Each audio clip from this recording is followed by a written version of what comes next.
J'ai 35 ans et je pensais avoir tracé ma route. Ma compagne et moi étions ensemble depuis 4 ans. Nous n'étions pas mariés, mais nous en parlions. Nous vivions ensemble, partagions les frais, avions nos petites habitudes. Ces vacances devaient être une parenthèse pour se retrouver après quelques mois compliqués où nous avions tous deux trop travaillé, nous éloignant l'un de l'autre. Nous avions économisé pendant près d'1 an pour nous offrir ce séjour de 10 jours dans un resort en Espagne. C'est au 3e jour que tout s'est effondré. Nous venions de rentrer de la plage. J'étais assis sur le balcon avec une bière, à regarder le coucher de soleil, quand elle est sortie et s'est assise en face de moi. Son visage était différent, froid, comme si elle avait pris une décision et n'attendait que le bon moment pour me l'annoncer. « Il faut qu'on parle », a-t-elle dit. Je me souviens de cette sensation de malaise viscéral. Ces 4 mots n'annoncent jamais rien de bon. « D'accord », ai-je répondu. « Qu'est-ce qui se passe ?» Elle ne m'a pas regardé, fixant simplement l'horizon. « J'ai rencontré quelqu'un hier au bar de la piscine. On a discuté pendant des heures pendant que tu faisais la sieste. J'ai senti ma gorge se nouer. »« Tu as rencontré quelqu'un ?» ?»« Oui. » Elle a fini par croiser mon regard et j'ai réalisé quelque chose. Je n'ai pas ressenti d'excitation depuis des années. Pas avec toi, pas pour nous, mais en discutant avec lui, j'ai ressenti quelque chose que je croyais disparu. Je suis resté là, immobile. Je n'ai pas crié, je n'ai rien cassé. Je crois qu'au fond, je le voyais venir. Honnêtement, nous étions en pilote automatique depuis des mois. Alors, qu'est-ce que tu essaies de me dire, ai-je demandé. Je dis que ce voyage est fini pour nous. Je ne rentre pas avec toi. Je reste ici. Il séjourne dans le même hôtel. Je veux voir où cela peut nous mener. Je l'ai regardée comme si c'était une inconnue. À cet instant, elle l'était. D'accord, ai-je dit. Elle a cligné des yeux, surprise. C'est tout? Juste d'accord? Qu'est-ce que tu veux que je dise? Tu as clairement fait ton choix. Je ne vais pas te supplier. Elle avait l'air presque déçue, comme si elle s'attendait à une dispute. Nous partageons toujours cette chambre pour la semaine prochaine, a-t-elle murmuré. Plus maintenant, lui ai-je répondu. Je réserve un vol plus tôt. Je serai parti d'ici demain soir. Elle n'a pas protesté, n'a pas présenté d'excuses, a simplement hoché la tête et est rentrée à l'intérieur. Je suis resté 2 heures de plus à boire, le regard dans le vide. La musique du resort montait de la piscine, une playlist tropicale qui me semblait soudain cruelle. Des couples marchaient main dans la main sur la plage. Je me suis demandé combien tiendrait. Combien était déjà brisé sans le savoir. Puis, je suis rentré, j'ai ouvert mon ordinateur et j'ai changé mon billet pour le lendemain soir. Cela m'a coûté 300 € de plus, mais je m'en moquais.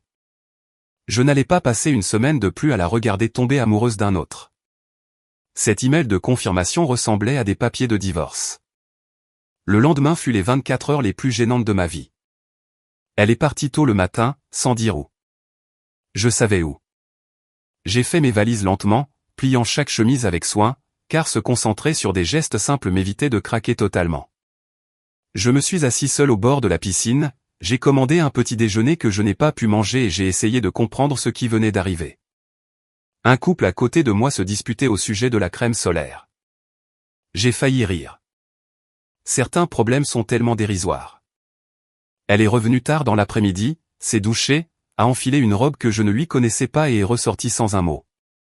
Elle dégageait une odeur différente, un nouveau parfum, sans doute. Je ne l'ai plus revue avant que ma navette arrive.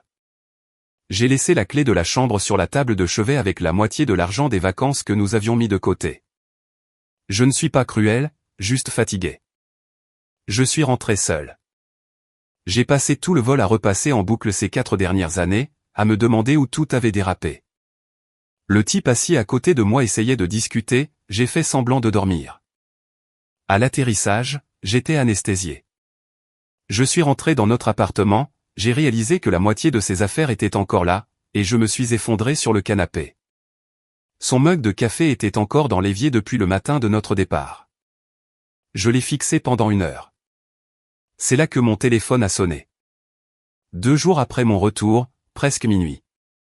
J'étais à la moitié d'une bouteille de whisky, dans le noir, devant la télé. Numéro inconnu. J'ai failli ne pas répondre. Allô? C'est vous? Une voix d'homme. Âpre, en colère, stressé. Qui est à l'appareil? J'appelle au sujet de votre compagne, ou ex-compagne, peu importe ce qu'elle est. Mon cœur a commencé à battre à tout rompre. Le brouillard du whisky s'est dissipé instantanément. Qu'est-ce qui lui arrive? Elle est à l'hôpital. Elle m'a demandé de vous appeler. Je me suis redressé, glacé. Qu'est-ce qui s'est passé? Est-ce qu'elle va bien? Elle s'est battue avec ma femme. Je me suis figé. La pièce semblait vaciller. Votre femme? Oui, ma femme. La femme avec qui je suis marié. Celle que votre compagne ne connaissait pas jusqu'à il y a 2 heures, quand ma femme a débarqué au resort et nous a trouvés ensemble. J'ai eu l'impression de recevoir un coup de poing dans l'estomac. Attendez, vous êtes le gars avec qui elle? Oui, je suis ce gars-là.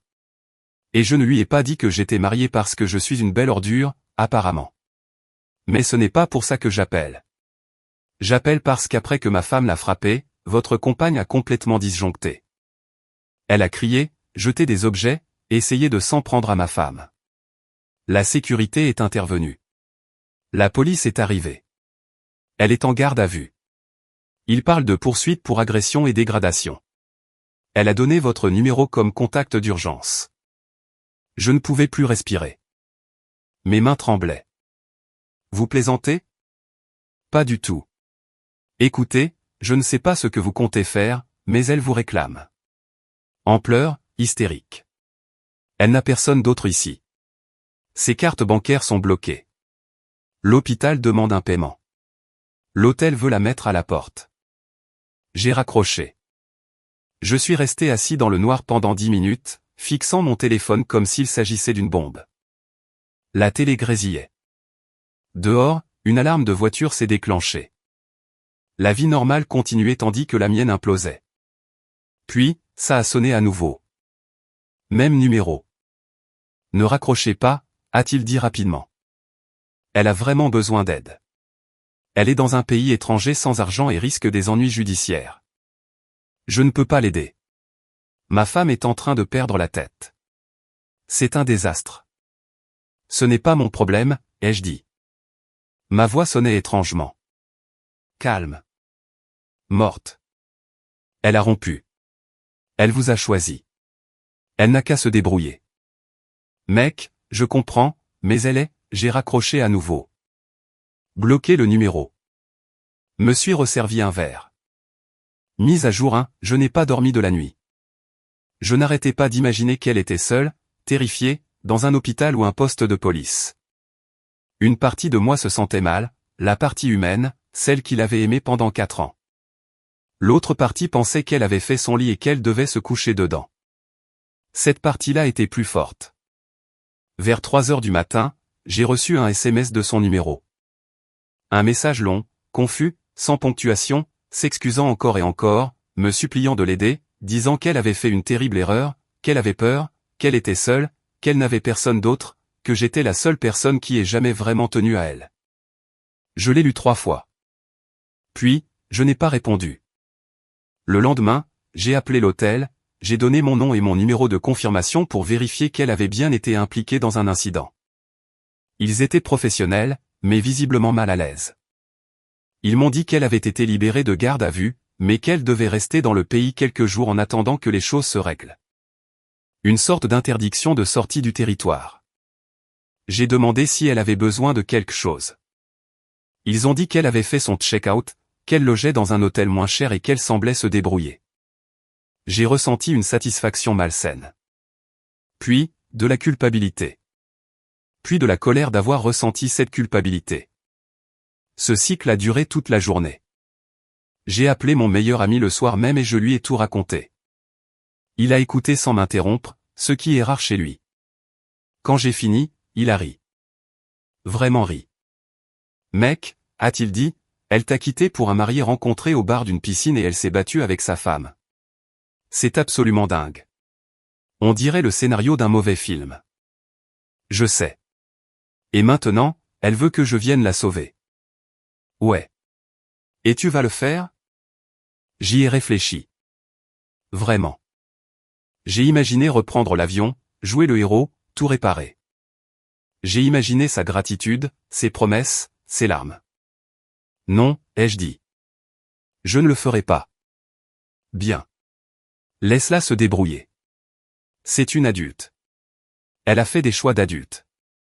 Elle en assume les conséquences d'adulte. Mais ce n'était pas si simple.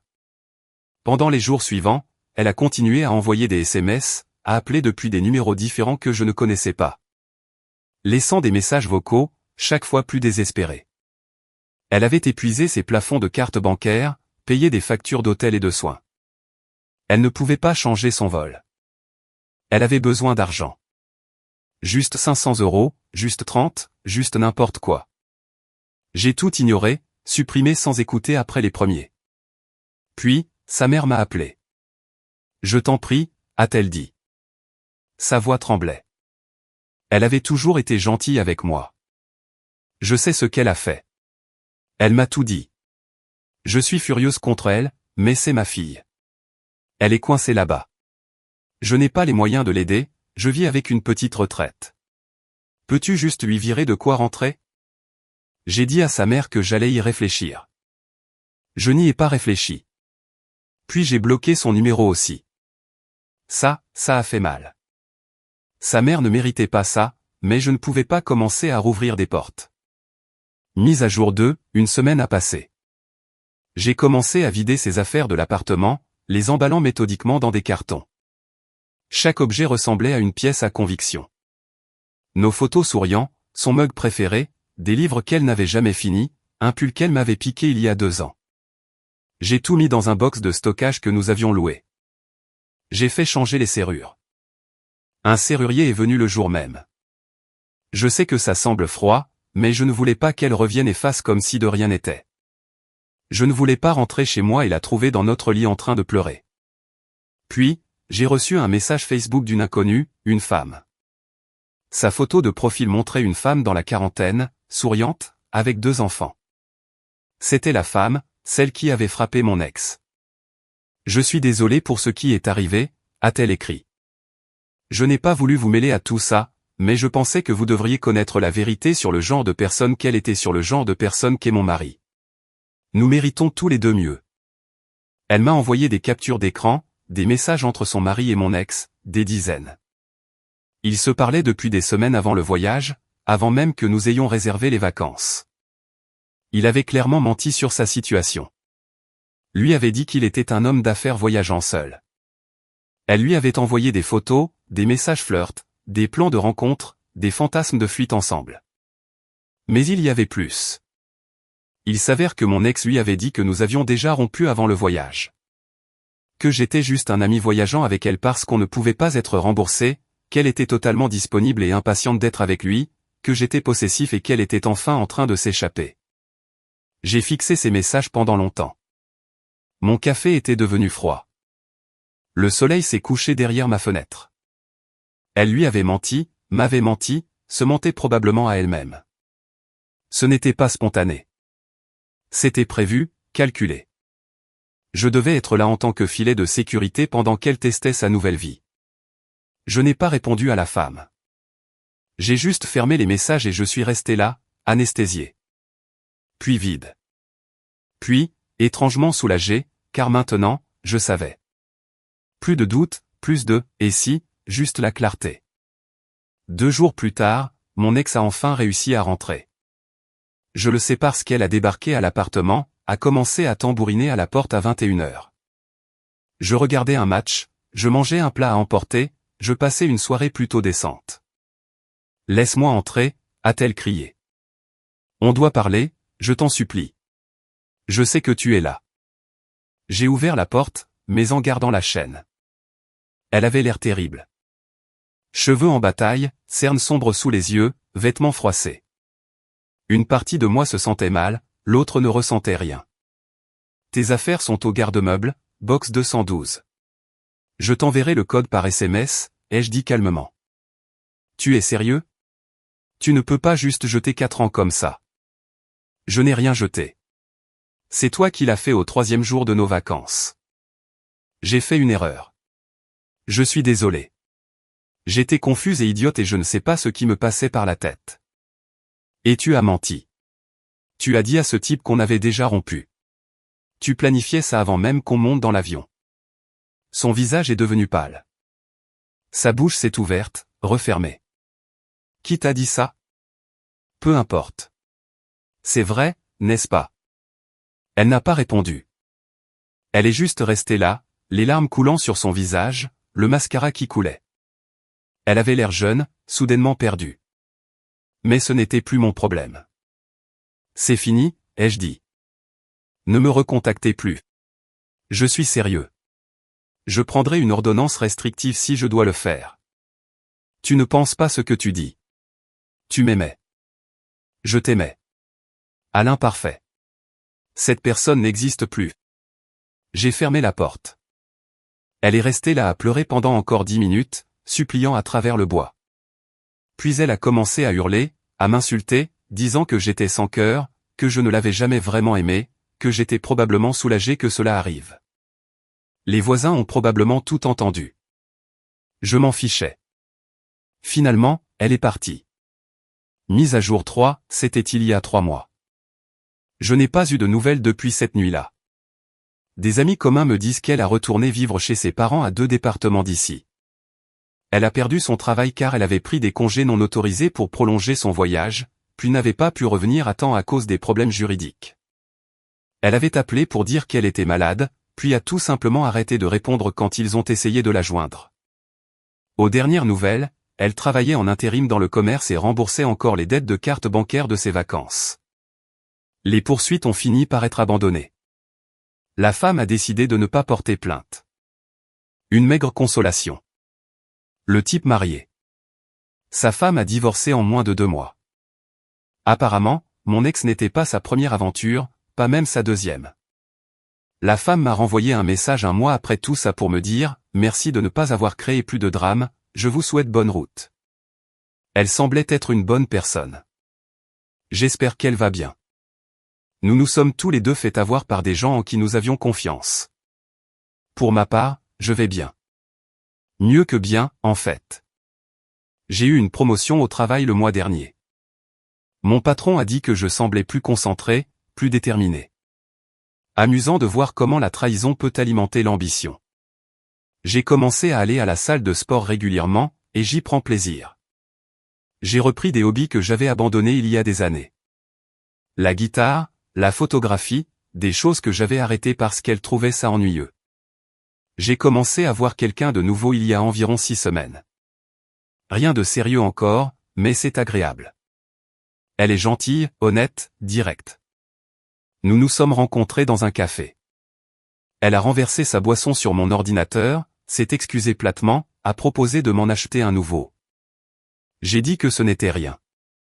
Il était vieux de toute façon. On a ri. Elle a demandé si elle pouvait plutôt m'inviter à dîner pour se faire pardonner. J'ai dit oui. L'exact opposé de mon ex, sur tous les points importants. Je pense encore à cette nuit sur le balcon, parfois. À la façon dont mon ex m'a regardé quand j'ai juste dit « d'accord ». Je crois qu'elle s'attendait à ce que je me batte pour elle, à ce que je fasse un grand geste, que je supplie, que je pleure et prouve que je tenais à elle, à ce que je lui montre qu'elle comptait assez pour que ça me fasse mal. Mais voici ce que j'ai appris, on ne peut pas forcer quelqu'un à rester, et on ne devrait pas avoir à le faire. La bonne personne n'aura pas besoin d'aller chercher de l'excitation avec des inconnus au bar d'une piscine. Elle la trouvera avec vous. Dans les moments calmes, dans la vie quotidienne que vous construisez ensemble, dans la routine du café du matin, dans la façon dont elle rit à vos blagues stupides, dans le confort de savoir que quelqu'un vous a choisi et continue de vous choisir. Mon ex m'a envoyé un SMS la semaine dernière. Juste 2 mots, je suis désolé. Je n'ai pas répondu. Il n'y a plus rien à dire. Désolé, ne répare pas une trahison. Désolé, n'annule pas les mensonges. Désolé, ne me rends pas le temps perdu ni l'avenir que j'avais imaginé. Certaines personnes entrent dans votre vie pour vous apprendre ce dont vous ne voulez pas. Elle m'a appris ça. Et honnêtement, j'en suis reconnaissant, parce que maintenant je sais exactement ce que je cherche. Et ce n'est pas elle. Ce n'est pas quelqu'un qui me voit comme une option, comme un plan B, comme le choix de sécurité pendant qu'elle explore des possibilités plus excitantes. Dernière mise à jour, cela fait maintenant 6 mois que tout est arrivé. J'écris ceci parce que quelques personnes m'ont contacté après ma dernière publication pour savoir comment les choses s'étaient terminées, des inconnus qui avaient suivi mon histoire. C'est étrange de penser que d'autres personnes se soucient de mon bazar. La femme dont j'ai parlé, nous sommes toujours ensemble. Ça fait 4 mois maintenant. Son prénom, eh bien, ça n'a pas d'importance ici, mais elle est réelle. Nous venons de réserver des vacances ensemble, en fait. Un autre hôtel, un autre pays, tout est différent. Et cette fois, je ne m'inquiète de rien, parce que je suis avec quelqu'un qui veut vraiment être avec moi, qui me dit quand elle est malheureuse au lieu de trouver quelqu'un dans mon dos, quelqu'un qui pense que construire quelque chose de vrai est plus excitant que de courir après un fantasme. Mon ex a essayé de me recontacter encore une fois il y a 2 mois. Elle a envoyé un long email expliquant tout de son point de vue. Comment elle se sentait inassouvie depuis plus d'1 an. Comment elle avait fait des choix terribles. Comment elle aimerait pouvoir tout effacer. Comment la thérapie l'aidait à comprendre pourquoi elle sabotait les belles choses. Comment elle avait mûri. Comment elle savait que je la détestais probablement, mais qu'elle espérait qu'un jour je pourrais lui pardonner. Elle a demandé si nous pouvions nous voir autour d'un café pour discuter. Juste discuter. Elle voulait clore le chapitre. Je l'ai lu 2 fois, j'ai laissé passer une journée, puis je l'ai supprimé. Certaines personnes méritent une seconde chance. Certaines méritent une réconciliation. Mais parfois, la meilleure chose que vous puissiez faire pour vous-même est simplement d'avancer sans regarder en arrière. Sa guérison n'est pas ma responsabilité. Ce n'est pas mon travail. J'ai passé 4 ans à essayer de la rendre heureuse. C'est fini maintenant. Je ne la déteste pas. Je ne lui souhaite rien de mauvais.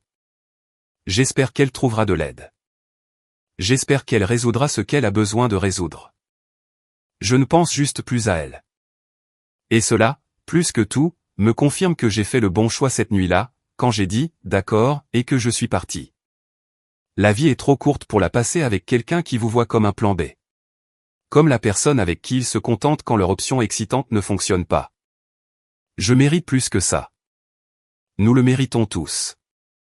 Je suis plus heureux maintenant que je ne l'ai été depuis des années. Mon appartement est à moi. Ma vie est à moi. Mon avenir est à moi. Et je le construis avec quelqu'un qui m'a choisi en premier, pas en second. Pas comme un filet de sécurité. En premier.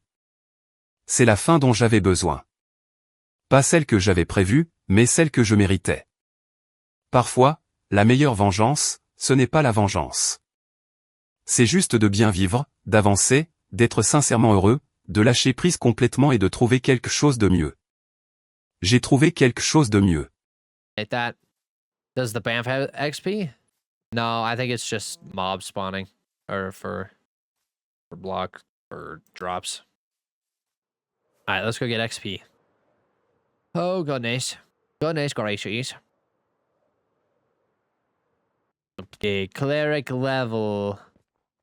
Cleric level, not cleric. Cleric level. Hello? Not cleric. Not cleric. Cleric. Yes, he said on the left. Left double chest. So I'm gonna take that it's this one. 32 bottles of XP is what he said, correct? Is this right? 32 XP bottles, yes. Is what he said. Okay.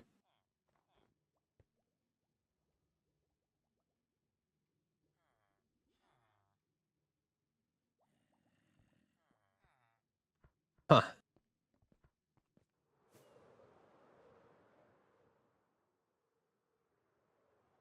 Imagine that was like the biggest hint for the egg. Was something about these XP bottles.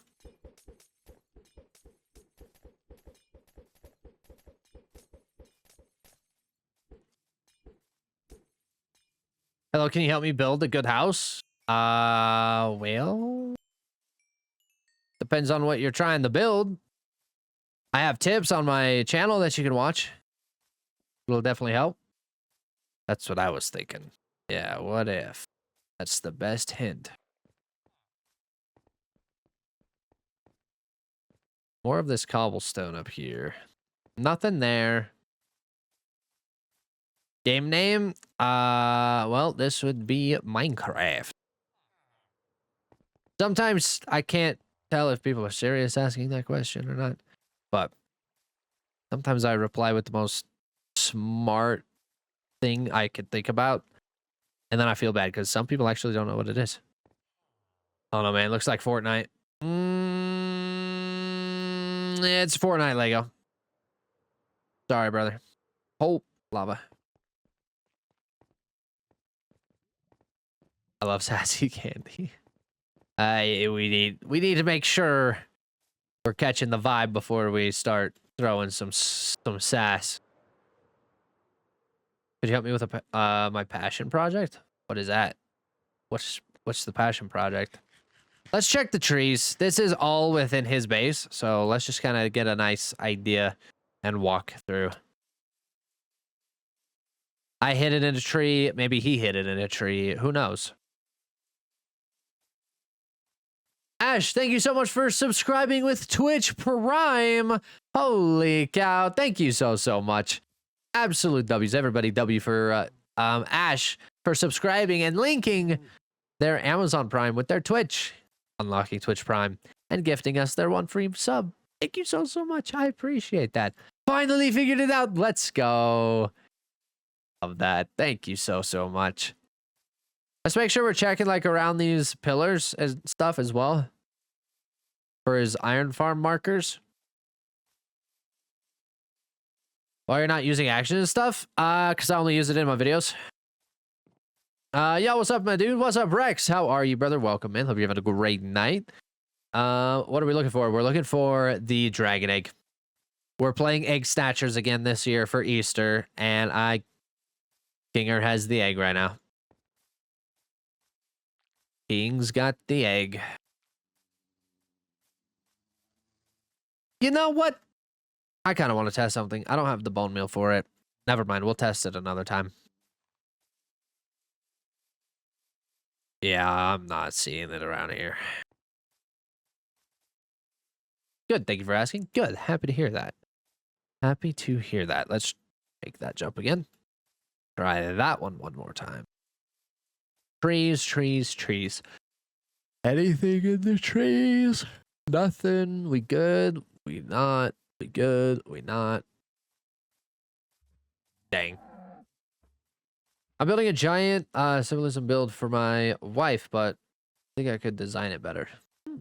I would post it in my Discord, so I could at least see it. My Discord is linked in my bio.